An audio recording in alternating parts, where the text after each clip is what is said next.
For the 3 years he was allowed to live as a teacher, Jesus tried to make known to the Jews a doctrine of truth, which should redefine the human spirit, convert and replace the God Master with the God Father.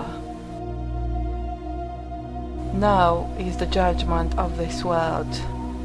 Now shall the prince of this world be cast out.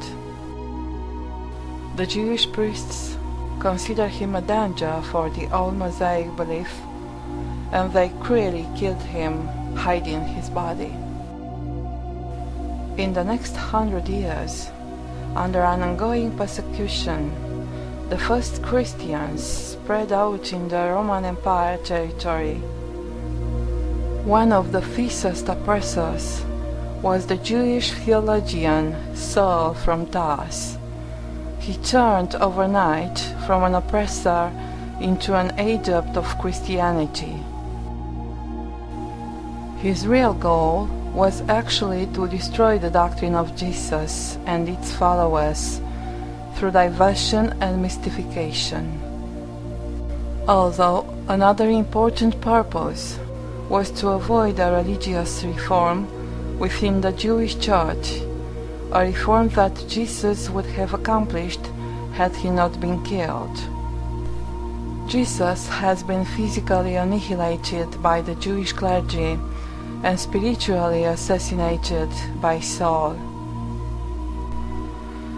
Becoming a Roman citizen under the name of Paul, Saul propagates among Romans the new religion based upon the complete distortion of truth about the doctrine, the life and the death of Jesus.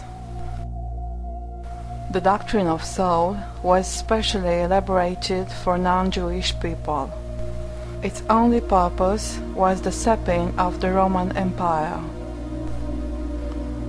According to this doctrine, Jesus was regarded as the one Son of God, conceived, sent down to earth and resurrected for one purpose only, to redeem through his death the original sin of Adam and Eve. The concept of a son unto spirit has been replaced with the one of a son unto flesh. The concept of a spiritual resurrection has been replaced with the one of the resurrection of the body. The God of love has been replaced with the absolute deity worshipped in the Old Testament, advocated by Moses, a vulgar God with whom the man negotiates through ritual sacrifices. In other words, delivering himself at the mercy of this tyrannical character, the man resorts to injustice, bribe and corruption in order to obtain his favors. Jesus has been deified and turned into a tool to serve the mean goals of the Church. The Emperor Constantine availed himself of the new religion in order to eliminate his rivals and to ascend to power. For the centuries to come, the whole Christianity was going to be epidemically contaminated and deluded by the false doctrine craftily conceived and taught by Saul.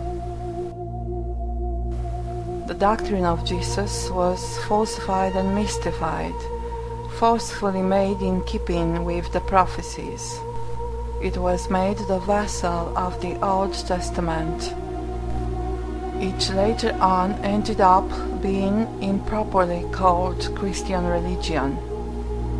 All the sects and cults of the following centuries that draw on Saul's diversion doctrine as a guidebook are nothing more than the same spiritual force disguised under different masks.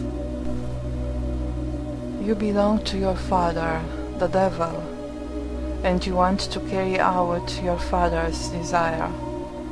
He was a murderer from the very beginning, not holding to the truth, for there is no truth in him. When he lies, he speaks his native language, for he is a liar and the father of lies. Nowadays, this message addresses not only to the Jewish people, but also to the whole mankind. The last war of the blue planet will be a spiritual one. It will take place in the soul of man.